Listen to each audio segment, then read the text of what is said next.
Once upon a time in the land of ABC, there was a little girl named Sally. One day, while playing with her blocks, she felt a little rumble in her tummy. Thought Sally, I wonder what that was. Just then, her teddy bear, Mr. Snuggles, tumbled out from under the blocks. "Oh, Mr. Snuggles," cried Sally, "can you help me?"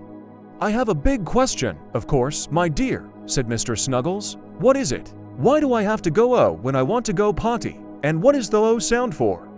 "Well," said Mr. Snuggles, "that's because your tummy is telling you it's time to use the potty. Let's take a trip inside your body to see how it all works." And with that, Mr. Snuggles led Sally on an adventure through her digestive system. They slid down a long tube and zoomed past the mouth, which was full of yummy food. "Wait here," said Mr. Snuggles, "while I ask the mouth what it's doing."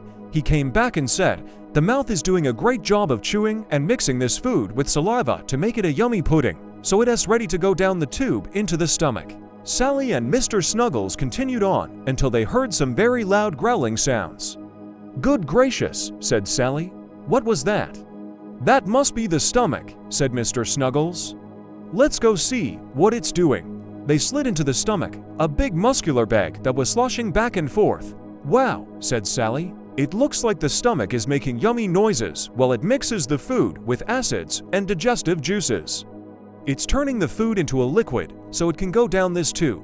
Suddenly, a little voice squeaked, "Excuse me." Startled, Sally and Mr. Snuggles turned around to see a tiny little man holding a wrench.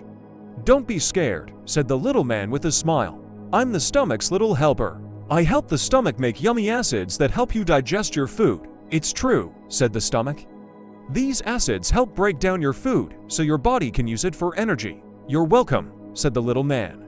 "Now, if you'll excuse me, I have some more fixing to do." And with that, he went back to work, making gurgling sounds as he moved the wrench back and forth. The stomach then gave Sally a tour of the rest of her digestive system.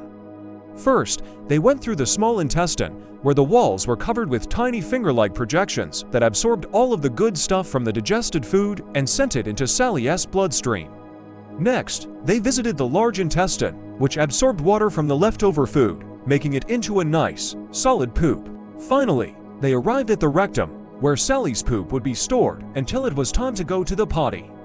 "Oh, now it makes sense," said Sally. "When my stomach tells my brain there's poop waiting in the rectum, I know it's time to go potty and make that O sound." Back in the land of ABC, Sally finished her potty training without an O sound in sight. She even mastered flushing the toilet all by herself. And every time she felt a rumble in her tummy, she remembered the amazing journey her food took through her digestive system and the hard work her stomach did to keep her healthy and happy. The end. Hey, little learners, did you know that your tummy has to make digested acids that are strong enough to break down your food? Acids can be ranked from 0 to 14. The lower the pH level, the stronger the acid. Now rank these common household items from strongest acid to weakest acid. Pause the video here if you want to make a guess. First up is battery acid, which has a pH level of 0. That's pretty strong. But what about hydrochloric acid, the acid in your stomach? Its pH level is between 1 and 2, which means it's even stronger than battery acid. What about vinegar? That has a pH level of 2 to 3, making it a weaker acid than both battery acid and hydrochloric acid. And finally, we have baking soda, which isn't actually acidic at all. It's a base with a pH level of 8. Bases are the opposite of acids.